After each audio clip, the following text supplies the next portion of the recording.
Terima kasih atas kesempatan yang diberikan kepada saya untuk mempresentasi hasil kerja saya. Perkenalkan, nama saya Sri Lemantolas.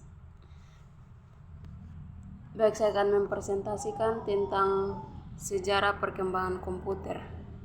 Sejak dahulu kala, proses pengolahan data telah dilakukan oleh manusia.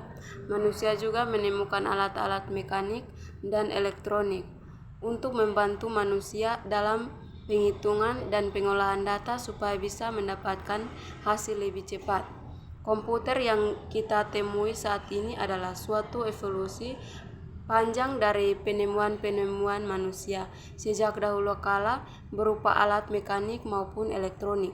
Saat ini komputer dan piranti pendukungnya telah masuk dalam setiap aspek kehidupan dan pekerjaan. Komputer yang ada sekarang memiliki kemampuan yang lebih dari sekedar perhitungan matematik biasa. Di antaranya adalah sistem komputer di Kansas Supermarket yang mampu membaca kode barang belanjaan, sentral telepon yang mengenangi jutaan panggilan dan komunikasi, jaringan komputer dan internet yang menghubungkan berbagai tempat di dunia. Peralatan pengolahan data digolongkan dalam 4 golongan besar. Yang pertama, peralatan manual atau dengan tangan. Yang kedua, peralatan mekanik atau peralatan mekanik yang digerakkan dengan tangan. Yang ketiga, peralatan mekanik elektronik atau peralatan mekanik yang digunakan secara otomatis oleh motor elektronik. Yang keempat, peralatan elektronik atau peralatan yang sepenuhnya elektronik. Baik, bagian A, alat hitung tradisional dan kalkulator mekanik. Abacus merupakan komputer otomatis pertama, hadir 1000 tahun lalu di Cina dan masih digunakan hingga sekarang, dan dipercaya sebagai awal mula masih komputasi. Abacus berupa bijian geser yang diatur dalam sebuah rak, digunakan untuk melakukan perhitungan perdagangan. Seiring dengan hadirnya kertas dan alat tulis menulis di Eropa, abacus mulai kurang populer. Pada tahun 1642, yang berumur 19 tahun menemukan apa yang disebut kalkulator roda numerik untuk membantu ayahnya melakukan perhitungan pajak. Kotak persegi kekuningan dinamakan pancalin, menggunakan 8 roda putar bergerigi untuk menjumlahkan bilangan hingga 8 digit.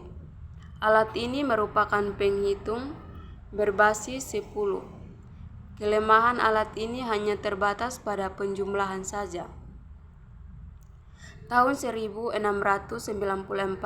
seorang filsuf dan matematikawan Jerman, Gottfried Wilhelm von Leibniz, memperbaiki pancalin dengan mempelajari gambarnya hingga mesin itu dapat melakukan perkalian. Alat ini populer dan digunakan hingga Perang Dunia. Mereka bertiga melalui suatu era mekanik komputasi. Awal mula komputer sebenarnya dibentuk oleh seorang profesor matematika Inggris, Charles, di tahun 1822. Dia memperhatikan kesesuaian antara mesin mekanik dan matematika. Mesin mekanik sangat baik dalam mengerjakan tugas yang sama berulang kali tanpa kesalahan, sedang matematika membutuhkan repetisi sederhana dari suatu langkah-langkah tertentu.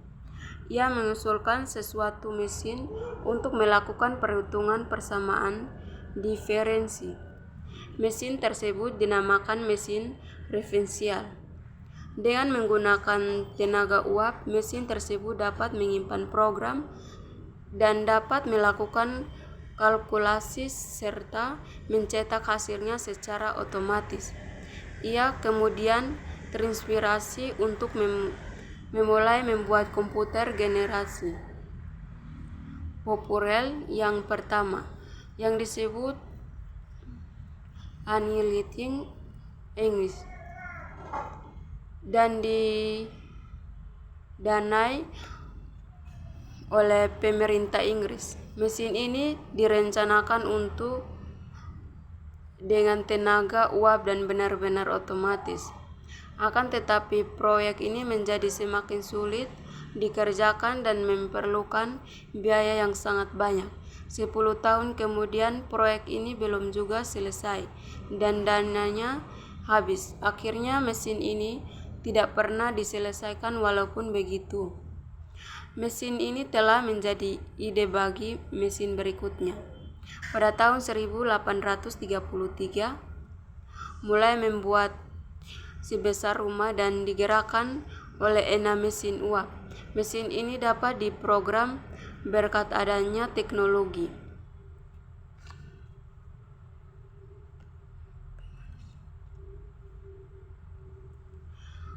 Holyrood menggunakan kartu perforasi untuk memasukkan data sensus yang kemudian diolah oleh alat tersebut secara mekanik. Sebuah kartu dapat menyimpan hingga 80 file. Dengan menggunakan alat tersebut, hasil sensus dapat diselesaikan dalam waktu 6 minggu dan berfungsi sebagai media penyimpanan data. Tingkat kesalahan perhitungan juga dapat ditekan secara drastis. Ia kemudian mendirikan perusahaannya sendiri, Tabulating Machine Company, yang kemudian menjadi internasional.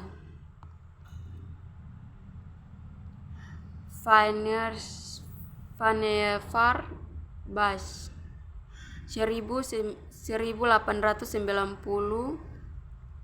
sampai 1974 membuat sebuah kalkulator untuk menyelesaikan persamaan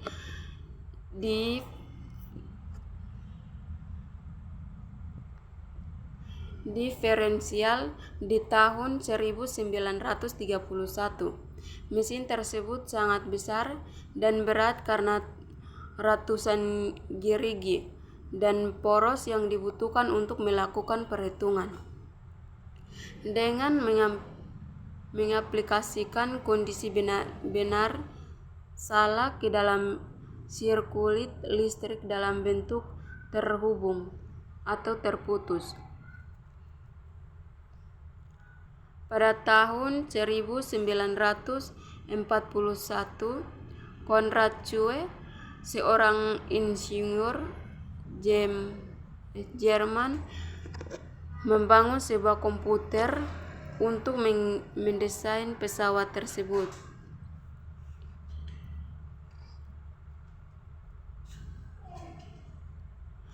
Komputer raksasa berikutnya adalah Electronic Numerical Integrator and Computer. Terdiri 18.000 tahun vacuum 70.000 resistor dan 5 juta titik solder. Komputer tersebut merupakan mesin yang sangat besar yang mengkonsumsi daya sebesar 160 kilo dan menempati ruangan lebih 167 meter.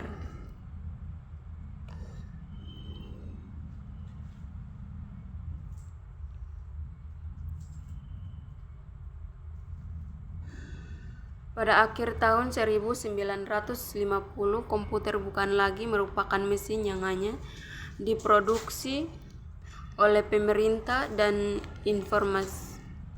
universitas, meninggalkan karena perdebatan tentang siapa yang memiliki hak paten atas inovasi mereka. Mereka membuat perusahaan sendiri dan memproduksi komersial pertama yang diproduksi secara massal. Juga merupakan komputer pertama yang menggunakan pita magnetik.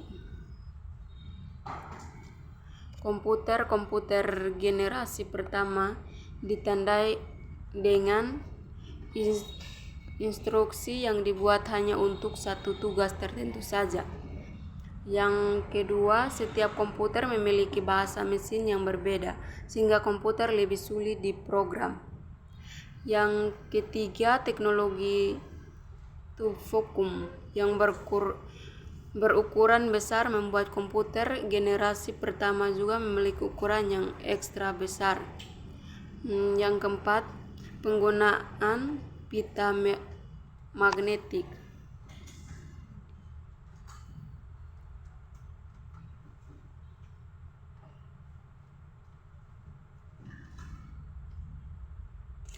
Bahasa mesin dengan bahasa assembly. Bahasa assembly adalah bahasa yang menggunakan singkatan-singkatan untuk menggantikan kode biner. Pada awal 1960, mulai bermunculan komputer yang sukses di bidang bisnis, universitas, dan di pemerintahan. Komputer-komputer generasi kedua ini merupakan komputer yang sepenuhnya menggunakan transistor. Mereka juga memiliki komponen-komponen yang dapat diasosiasikan dengan komputer pada saat ini. Printer penyimpanan dalam disket, memori, sistem operasi, dan program. Beberapa bahasa pemrograman mulai bermunculan pada saat itu. Bahasa pemrograman Commons dan berformula menggantikan kode mesin yang rumit dengan kata-kata kalimat dan formula matematika yang lebih mudah dipahami oleh manusia. Industri perintah lunak juga mulai bermunculan dan berkembang pada masa komputer generasi kedua ini. Seorang insinyur di Texas, Dunstern, mengembangkan sirkuit di tahun 1958, mengkombinasikan 3 komponen elektronik dalam sebuah perangkat silikon kecil yang terbuat dari pasir kuarsa. Chip Intel 4004 yang dibuat pada tahun 1971 membawa kemajuan pada IC dengan meletakkan seluruh komponen dari sebuah komputer, unit memori, dan kendali input dalam sebuah chip yang sangat kecil, lunak yang mudah digunakan oleh kalangan awal perantik. Lunak yang paling populer pada saat itu adalah program word processing. Pada awal 1980, video game seperti Atari 1600 menarik perhatian konsumen pada komputer rumahan yang lebih canggih dan dapat diprogram. Pada tahun 1981, memperkenalkan penggunaan personal komputer untuk menggunakan di rumah, kantor, dan sekolah.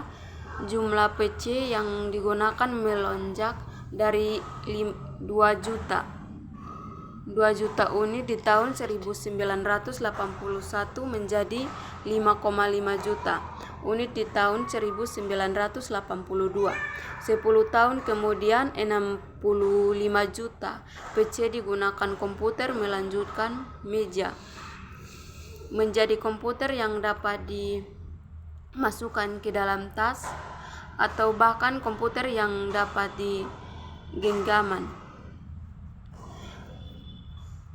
IBM PC bersaing dengan Apple dalam memperebutkan pasar komputer. Apple Macintosh menjadi terkenal karena mempopulerkan sistem grafis berbasis teks. Pada masa sekarang, kita mengenal perjalanan IMB komplit dengan pemakaian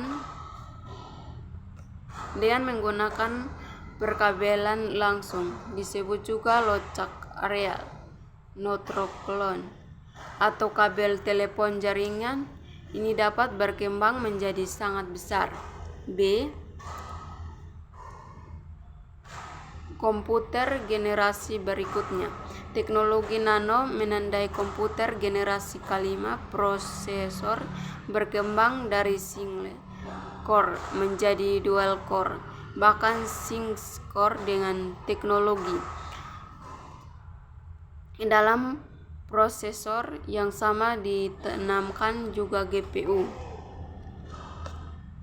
Graf hijau. Prosesing dari 32 bit pengalaman kini telah dimulai era 64 bit, baik hardware maupun software. Kabel optik sedang dikembangkan untuk menggantikan kabel konvensional dengan kecepatan hingga 10, bahkan 100, dan dengan satu kabel dapat menjalankan beberapa protokol sehingga mampu melewatkan data, video, dan audio dalam satu kabel. Beberapa topik yang menjadi penelitian untuk masa mendatang adalah quantum komputer, chain komputer, DNA computing, optical komputer, dan lain-lain. Sekian dari presentasi saya.